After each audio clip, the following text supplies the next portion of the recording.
Good afternoon. Can you, back there, can you hear me? Yes. Okay, so you hear me well. All right. I feel very welcome here. Thank you for coming this busy Saturday afternoon.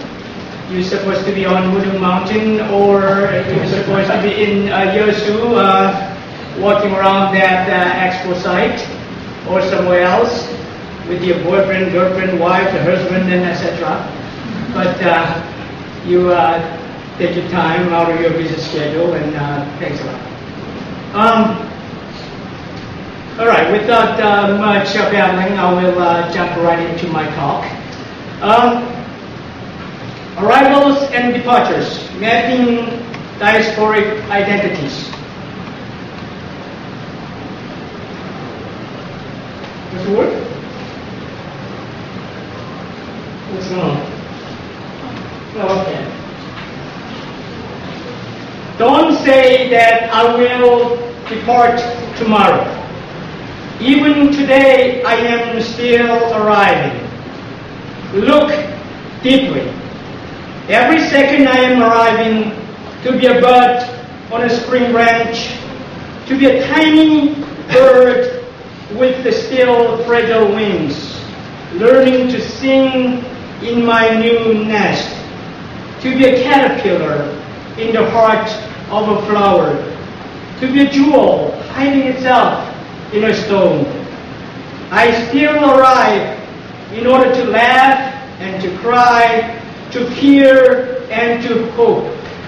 The rhythm of my heart is the birth and death of all that is alive. Thich Nhat Hanh, please call me by my true names.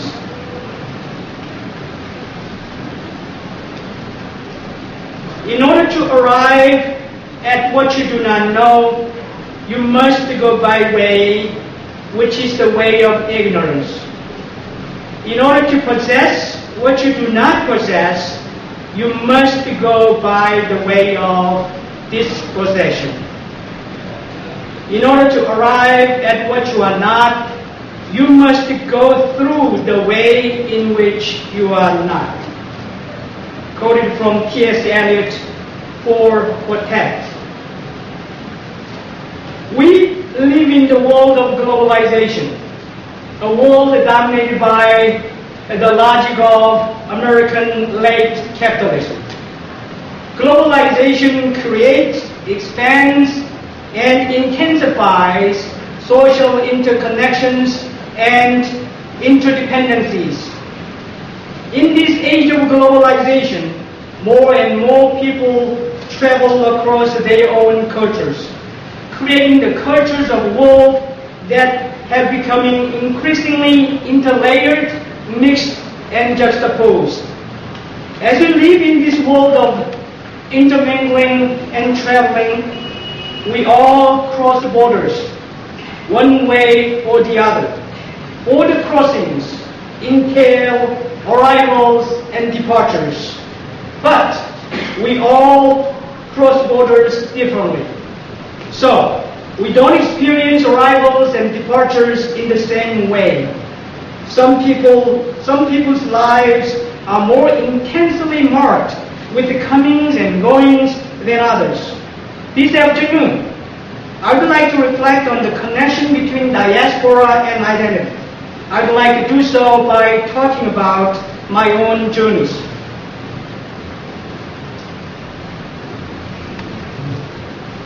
On August 15, 1989, I left Korea in search of my youthful dream, crossing the Pacific Ocean, the ocean that not only divides the East from the West, but also connects my past and present.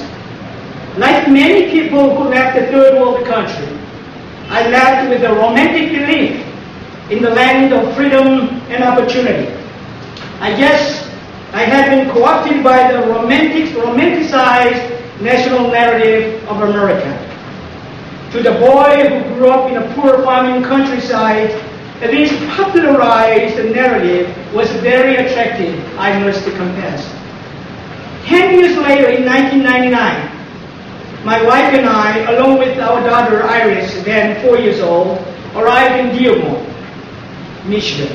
Dearborn is one of the largest Arab American concentrations in America. Dearborn was a halfway point on the map between Wayne State University, where my wife found her job, and Eastern Michigan University, where I worked before I came to Marygrove.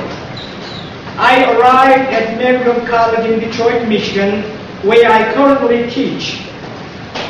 I came to Marygrove by way of Charlottesville, Virginia, Austin, College Station, and Houston, Texas. When I left my home country after I finished my undergraduate studies, I left the world of Taoism and arrived at the world of syllogism. I left the world that embraces contradictory emotions and arrived at the world that values logical consistencies. I left the world of we and arrived at the world of I. I left the world of collective agency and arrived at the world of personal agency. I left the world where your identity is defined by your last name and your community and arrived at the world where people tend to believe in the notion of the autonomous self. I left the world where the borders between self and others are blurry and arrived at the world where these borders are often religiously defined. I left the world of interdependence and arrived at the world of independence. I left the world that values interconnectedness and harmonious relationships and arrived at the world that emphasizes personal freedom and individuality. I left the world of wide-angle views and arrived at the world of analytical views. I left the world that emphasized the environment or social context and arrived at the world that focuses more on objects and facts. I left the world of homogeneity and arrived at the world of heterogeneity. I left the world where you don't ask many questions and arrived at the world where many interactions are spent clarifying, what do you mean by this? What do you mean by that? And I left the world of understatements and arrived at the world of overstatements. I left the world where you have to figure out how to read the understated minds of others and arrived at the world where it's not necessary because people will tell you outright what they want. I left the world where you just wait for others to recognize you and arrived at the world where you are encouraged to promote yourself. I left the world where more business gets done outside regular business hours and arrived at the world where business is business and there's no free lunch. In America, you do lunch.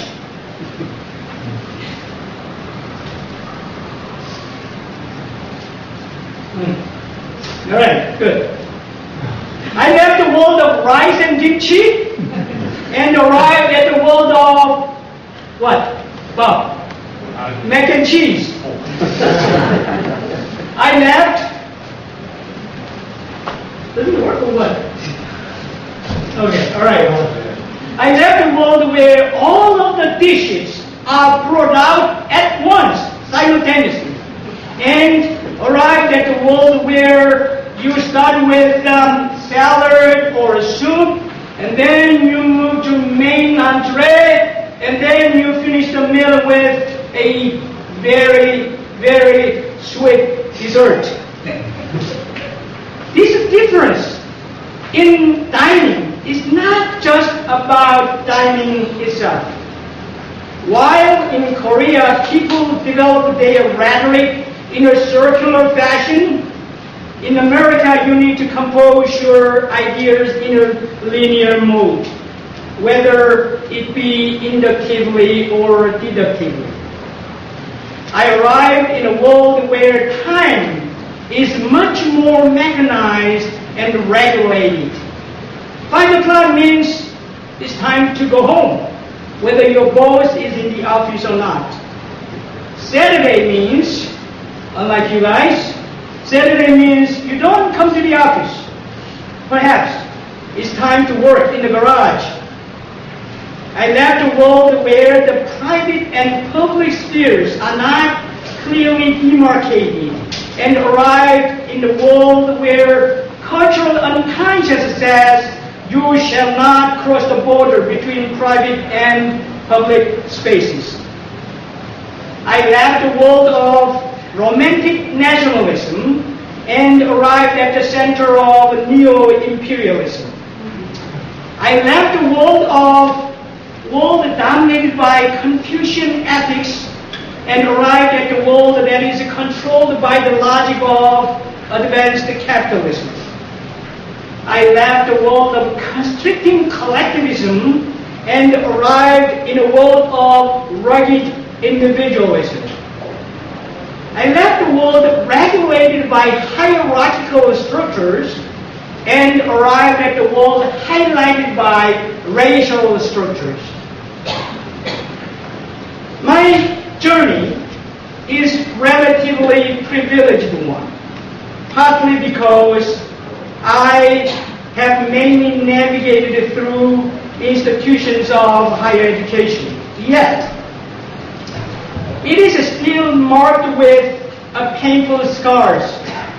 Like other displaced people, I often encountered unsettling situations or people that remind me that I had arrived in a foreign land. Back in the summer of 1993, when I was a graduate student in Texas, my sister-in-law visited us from Korea.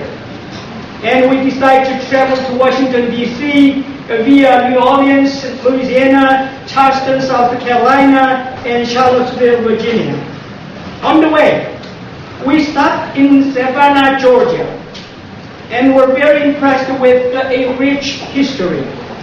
While we were enjoying one of its historic sites, one young man stopped his car near us and rolled down the window and yelled at us, "Go back to your country." It happened right in my face. It still remains as one of the most painful memories in the United States. And when we lived in the apartment in Novi, Michigan back in 2000, one morning I found a note on our door that my upstairs neighbor left. It was a note of complaint stating that we should not cook our smelly food. The day before, we cooked fish tempura or 오징어 튀김 to welcome my sister-in-law and her friends who were then studying at the University of Illinois at Urbana-Champaign.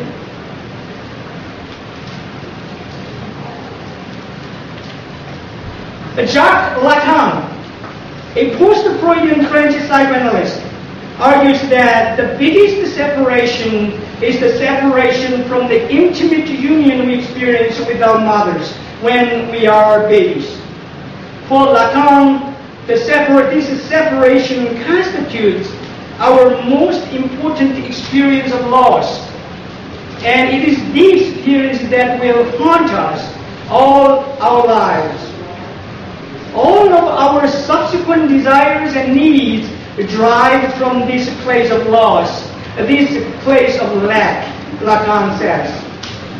We will seek substitute, great and small, for that lost union with our mother.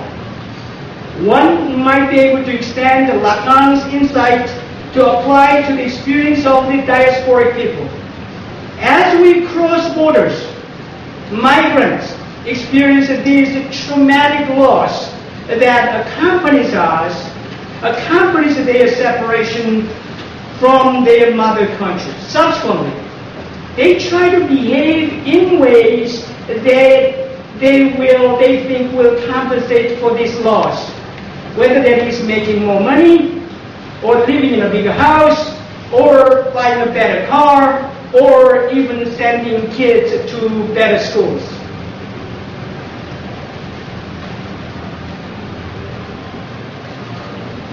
This diasporic space is also a space of displacement, disjunction, and discontinuity. Furthermore, this is a space of marginality. This is a space of subalternity. This is a space of belatedness, in which you look enviously at those who are rooted in their native land and culture. This is a space of loneliness, a place where holidays like Christmas constantly remind you that you are a misplaced foreigner. This is a space of might have beens. What might have happened if I had returned home after I finished my degree? This is a space where you find yourself showing up at an odd place at an odd time. If you go to a major American university's library on a Friday evening or Saturday morning, you may find only some international students studying there. This is a space of incongruence between your own self-image and the image of yourself that folks around you have. Fictionalizing migrants' lives in the Satanic Verses, Salman Rushdie characterizes this condition of displaced people as, quote, an endless paradox, looking forward by always looking backward, unquote. This is a space of longing. Longing for your native language, longing for your mother, longing for your motherland, longing for your home, longing for your homeland.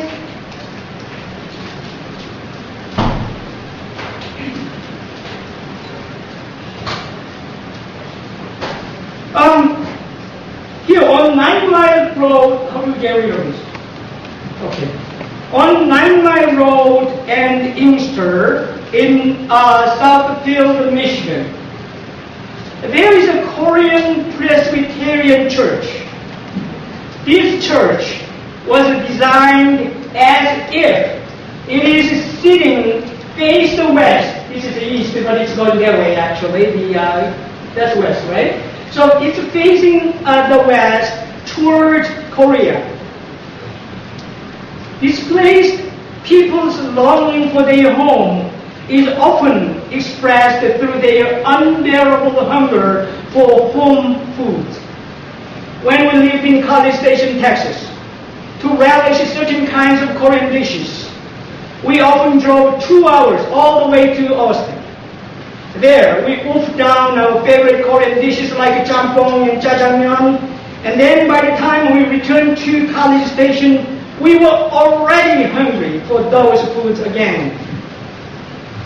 Suffering from nostalgia, an overwhelming desire to return to their homelands, displaced people often reconstruct, reimagine their homelands in their imagination.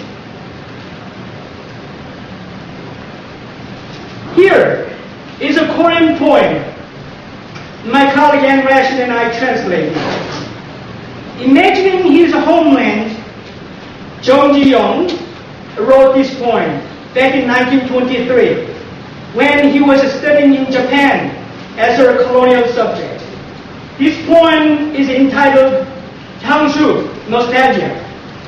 As you, a lot of folks may know, this poem was turned into a popular song, right? What was his name? I don't know.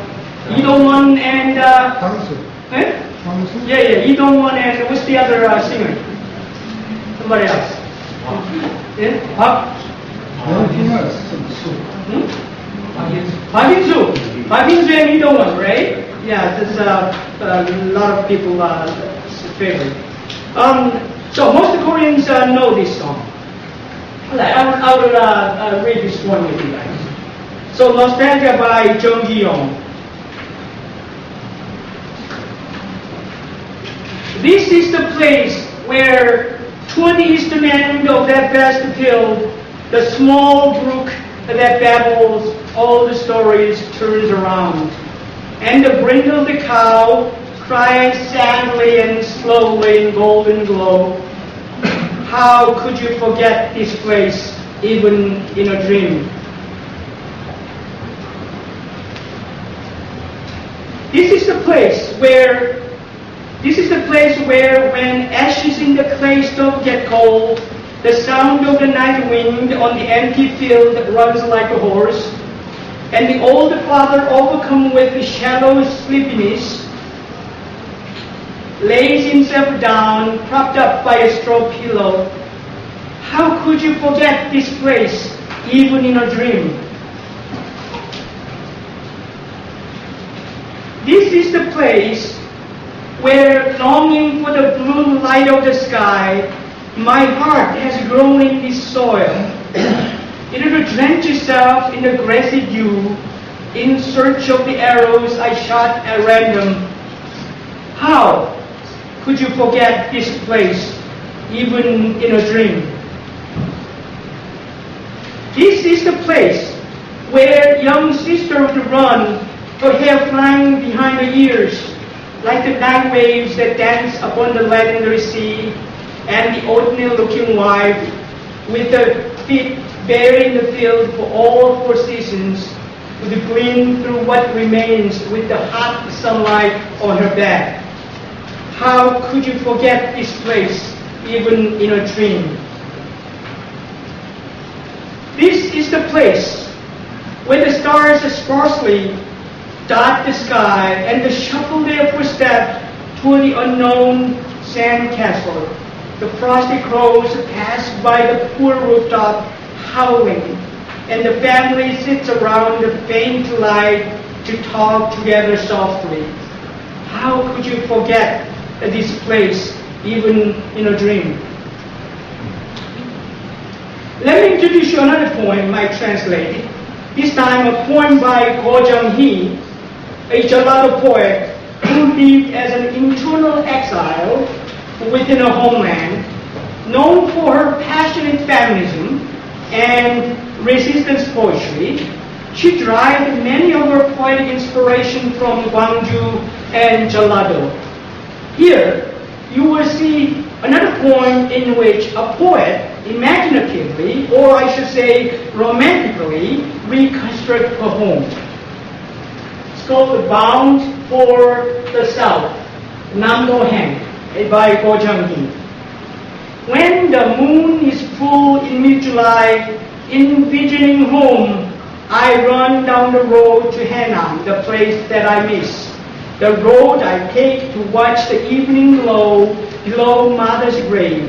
The road the typhoons Thelma, Alex, Vernon, and Wind swept over. The road that the floods ravaged and devilish waters shredded. The end of the peninsula, the clouds of solitary spray, giving my heart to the south, I suddenly want to bow, putting my 2 hands together, passing the Honam plain, I want to bow. The rice stalks that sway vibrantly are like the veins of Father hunching over the field. The horseweed flowers that bloom widely are like Mother's attentive care that lingers around the mountains and streams of my home. The Moodle Mountain that rises up purely, the white-naped crane that hops, the white poplar tree that dazzles. Today, these do not look ordinary. And I want to bow to the picturesque landscape. I want to kneel down and kiss the land of the South. there's another point, but I'm going to skip it. Okay. So, going back to this sort of diasporic space again, this space diasporic subject occupy is also the space of insecurity, space of instability, and also the space of unhomeliness. Homi Bhabha describes the unhomely moment as the state of being unhomed. In Bhabha's use of the term, the unhomed subject dwell in a border zone. A quote, let me see, we're going back, let's go back, go, keep on going. No, moving forward, not backward. Alright, keep on going. Alright, keep on going. Keep on going. Yeah. Alright, okay, thanks.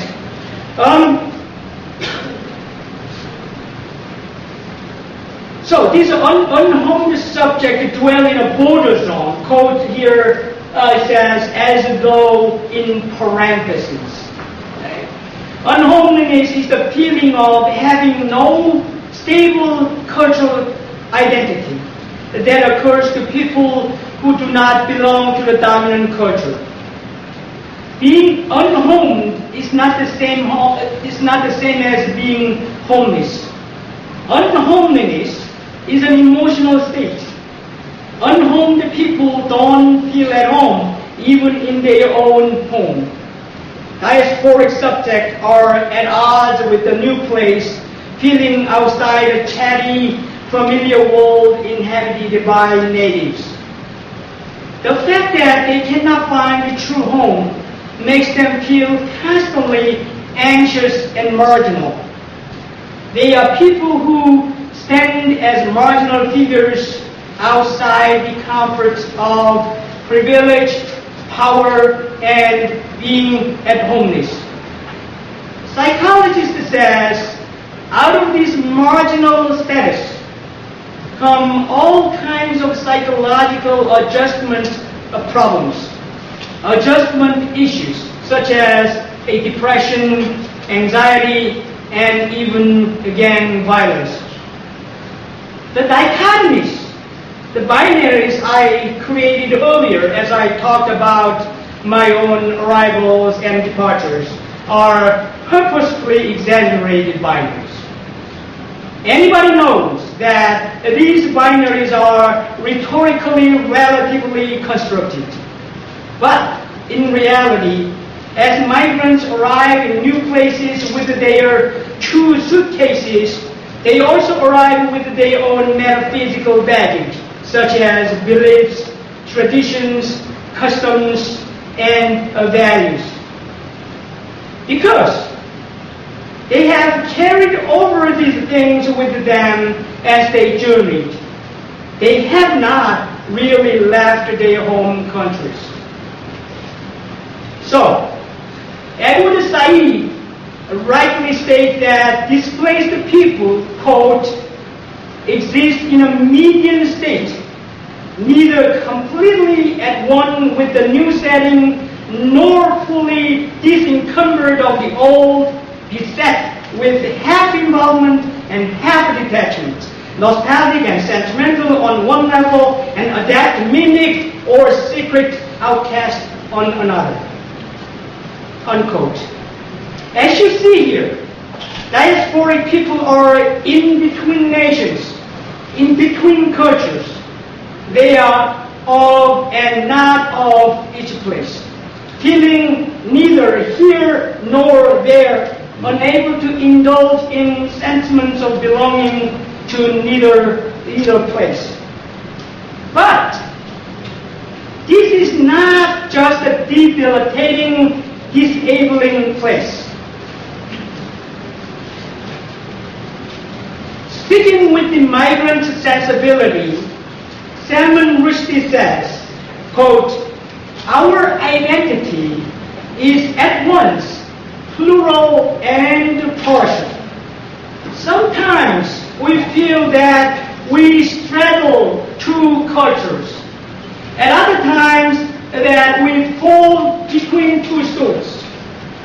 But, however ambiguous and shifting the ground may be, it's not an infertile territory to occupy, unquote. This diasporic space is not just a space of pain. It is also a space of possibility.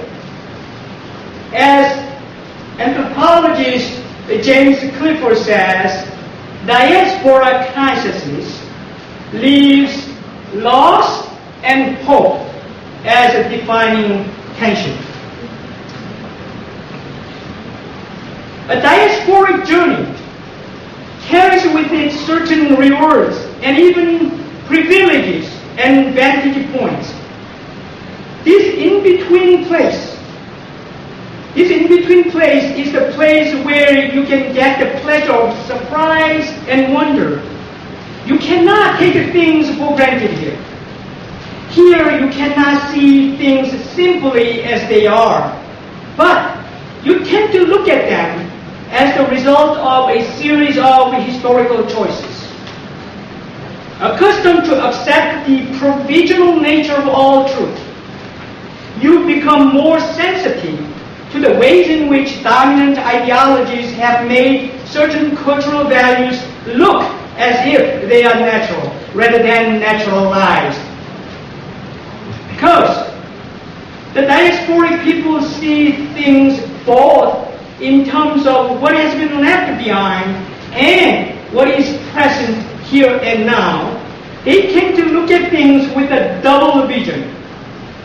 Helping you relativize your own position, this double vision can liberate you from various forms of cyclopic mentality, such as absolutism and narcissism. So, from this marginal yet beneficial position, you can see things that might be lost on minds that have never traveled beyond the conventional and the comfortable. In addition, the two cultures diasporic people are straddling can complement each other, enriching conceptual and practical repertoires. Resources from both the cultures, if employed well, can empower you to navigate in this age of cultural diversity. This borderland can be a place where one can forge a new identity that is different from the conventional ways of consolidating one's identity. This new notion of identity may work as a force to redefine and dismantle the hegemonic notion of subjectivity as a stable, single, or pure, enabling us to think beyond exclusionary, fixed binary notions of conventional form of identity. Historically speaking, as Samatya Sen, he teaches at Harvard, the economist, Samatya Sen clearly demonstrates in his book entitled Identity and Violence. Conflict and violence have been sustained by this narrowly conceived form of illusory, pure, singular identity. Historical examples are everywhere. Hitler's National Socialism, the Rwandan genocide, the 1937 Dominican massacre of the Haitians, conflict between Hindus and Muslims, conflict between Islamic fundamentalists and Christian fundamentalists in the post-9/11 world. Traditional ideas of home and belonging often depend upon clearly defined stating notions of being in place, firmly rooted in a community or particular geographical location. You might think of the discourses of nationalism, ethnic or racial identities as an example of models of belonging which attempt to root individuals within a clearly defined, homogenized group. But These conventional narratives of belonging no longer seem to accommodate a world where an experience and legacy of mass migration are changing the ways in which individuals think of their relation to place and how they might claim lands that are difficult to think of in terms of home or belonging.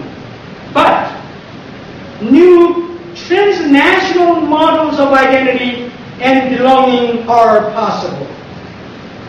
From a liminal vantage point, that is in between borderland vantage point, diasporic subjects can develop a new forms of vision from the scraps of their multicultural experience.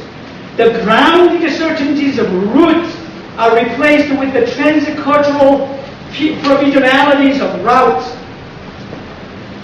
Thus, this new form of identity is defined in terms of moving, crisscrossing, and intermingling.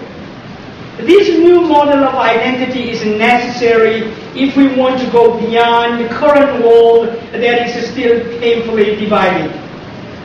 Let me conclude my talk by quoting Salman Rushdie once again.